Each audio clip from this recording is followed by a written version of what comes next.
Кливланд, Охайо, градът с най-голямата концентрация на серийни убийци. Не забравяйте да се абонирате за моят канал и да кликнете върху камбанката, за да получавате първи уведомления за моите нови клипове. Кливланд е горещо място в САЩ. Когато става въпрос за серийни убийства, това е може би едно от най-опасните и плашещи места в Америка. И макар че никой не може да го обясни, всички индикации сочат, че Кливланд е световна столица на серийните убийци. По някакъв начин в Кливланд постоянно се появяват нови серийни убийци, които държат целия град в сериозен страх. Някои от престъпниците са известни с разчленяването на телата на жертвите и скриването на останките им в различни стаи в дома им. Някои от убийците признаха, че са взели решения за своите действия, вдъхновени от примерите на престъпниците от последните десетилетия. Но това все още не обяснява защо именно в Кливланд има толкова висока концентрация на серийни убийци. За съжаление, най-вероятната причина е, че този голям град е много отдалечено и изолирано място. В Дубай ви грози арест, ако ви изнасилят. Дубай, това е един от най-големите и важни центрове в Обединените арабски емирства и е известен с много строги закони. Тук най-строги са въпросите, свързани с жените и сексуалните отношения, тъй като всичко това е много ясно регулирано от религиозните традиции на арабското общество. Поради това някои чужденки са се оказали в много трудни обстоятелства по време на пътуването си до града на привидното забавление и лукс.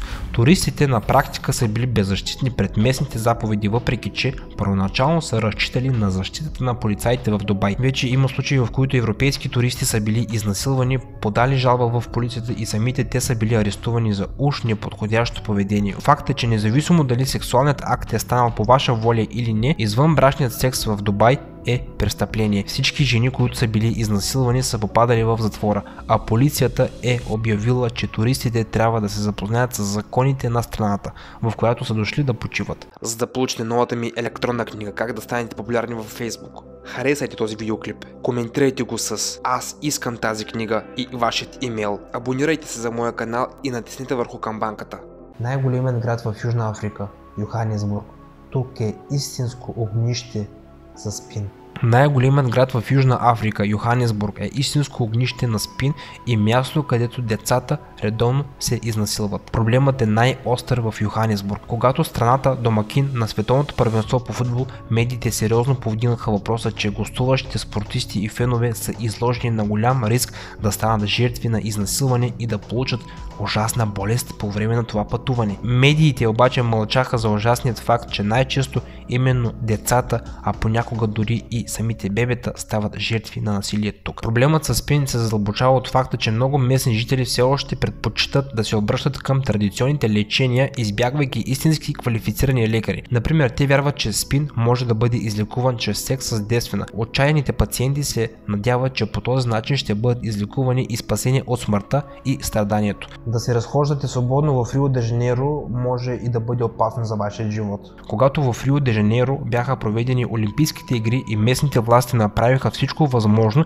за да скрият от туристите и спортистите, че градът е в ужасно състояние и в пълна разруха, въпреки че не успяха. Сега градът е известен по целият свят с репутацията си на място, където обирате ежедневна катастрофа и трябва да сте бдителен всяка секунда, за да не загубите собственият телефон насред претъпканите улици. Тук ценностите ви ги вземат от ръцете. Бездомните деца са най-честите улични крадци. Децата от улицата, много от които едва са навършили 7 години, или просят по оживените улици на Рио, или обират невнимателни минувачи. Те просто трябва да го направят, за да оцелят. Разбира се, много лесно е да се считат такива деца за социална заплаха, но повечето от тях са самотни и беззащитни същества, които просто наистина искат да ядат. За съжаление, много деца на улицата стават наркомани, защото наркотиците са единствената радост в живота им. Няма кой да бди на тези момчета, никой не се интересува от тях и те предприемат най-лесните и грешни начини да се справят с ежедневния си стрес и отчаяние.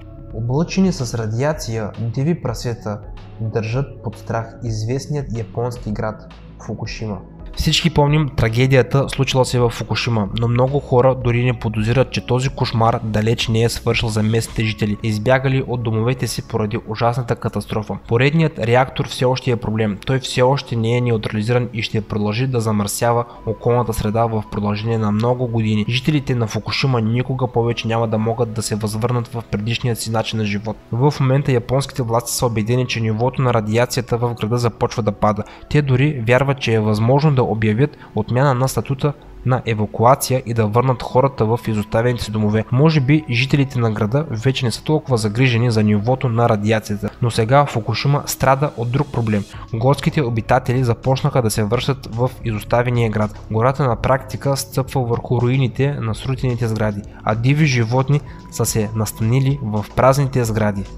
Канадски Лондон, провинция Онтарио и нарастващият брой на серийни убийци на глава от населението. Според всички налични данни, град Лондон в Канада се е превърнал в най-населеният с маняци град на земята. Когато градът е бил в ръцете на многобройни серийни убийци, е имало поне 29 насилствени смъртни случая.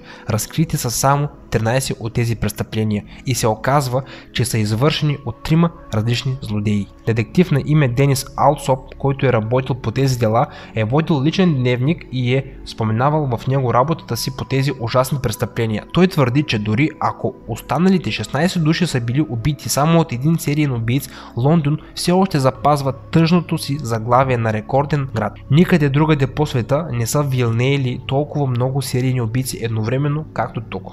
И това беше края на първата част на топ страшни и опасни градове в света.